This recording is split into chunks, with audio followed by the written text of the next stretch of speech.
Hi students, today we are going to continue the second part of the lesson a play.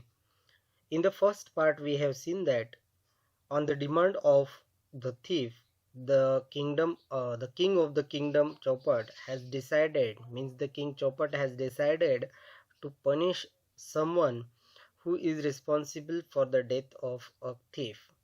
For that reason he called the merchant, the bricklayer, the porter, and afterwards the goldsmith's daughter, etc.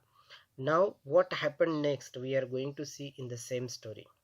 मागच्या व्हिडिओमध्ये आपण king चौपट जो आहे त्याने निर्णय घेतला की त्या चोराच्या मृत्यूसाठी कारणीभूत असलेल्या व्यक्तीला पनिश करायचं आणि म्हणून त्याने काय केलं की जो व्यापारी होता, व्यापारी आणि त्याचबरोबर व्यापाऱ्याबरोबर गवंडी असेल, त्याच्यानंतर चुनेवाला असेल किंवा ज्याने सावकार असेल, सावकाराच्या मुलीला त्या ठिकाणी बोलवलं आणि त्यानंतर काय झालं, काय घडलं की नेमकं कोणाला त्या ठिकाणी शिक्षा करण्यात आली, कोणाला त्या घटनेचा दोषी ठरवण्यात आलं, हे आपण या दुसऱ्या व्हिडिओमध्ये बघणार आहोत. Let's begin with the first paragraph of the second part. Second guard exits and returns with the goldsmith. दुसरा पहारेकरी जातो आणि सोनारासह परत येतो. Goldsmith, in a cranky tone, O noble king, I beg of you, how can you give me such a harsh sentence?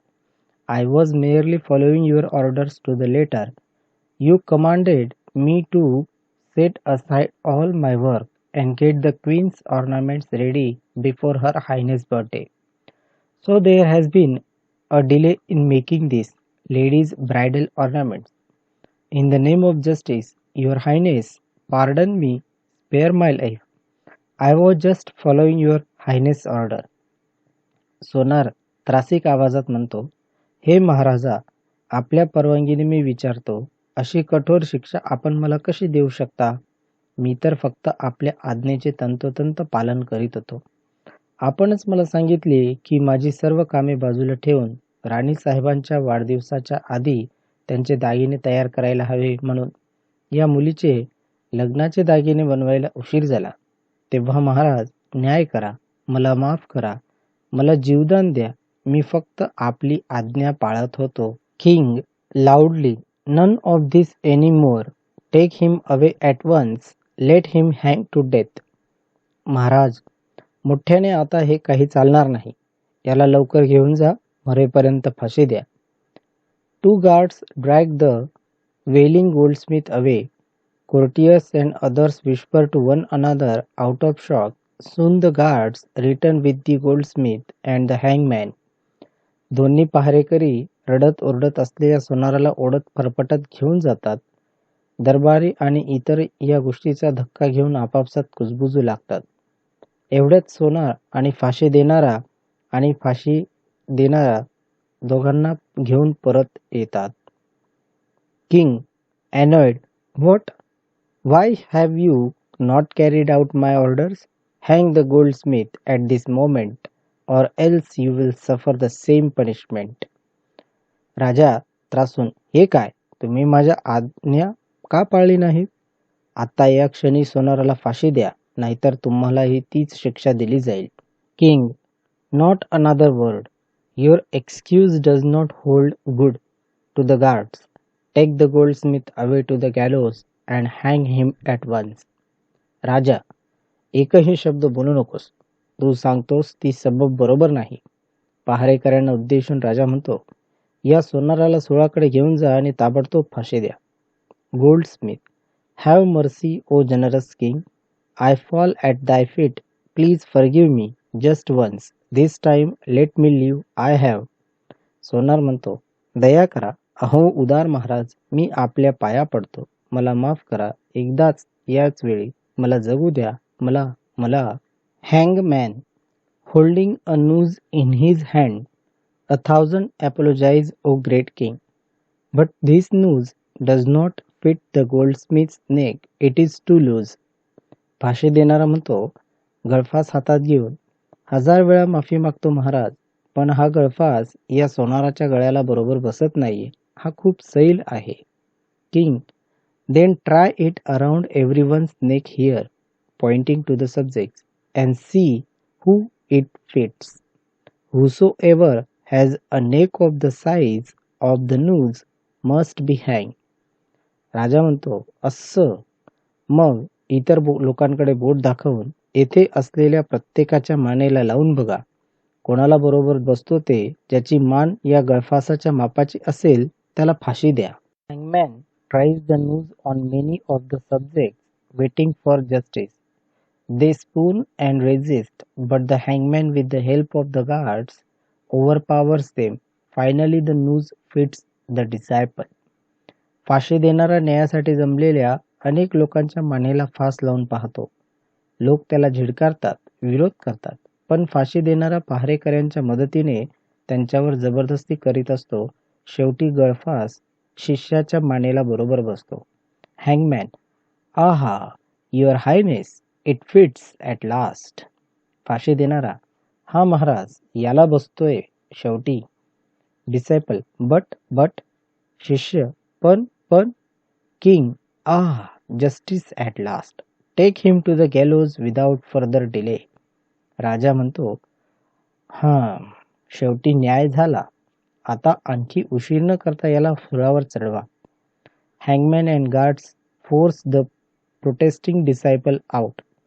फाशी देणारा आणि पहारेकरी विरोध करीत असलेल्या शिष्याला बळजबरीने घेऊन जातात.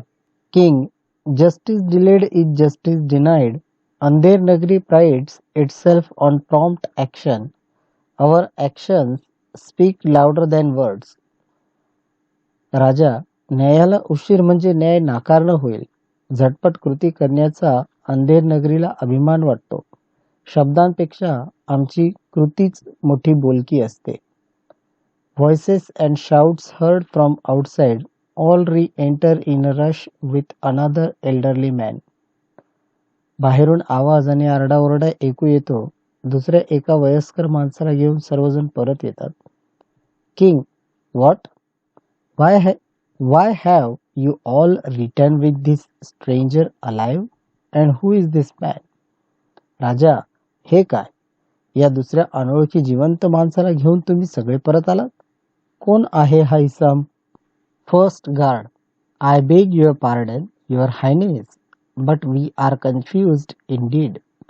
This old man rushed towards us as we were about to hang the young stranger and begged and pleaded that he should be hanged instead. पहिला पहारेकरी म्हणतो, क्षमा असावी महाराज, पण आम्ही खरोखर गोंधळून गेलो आहोत.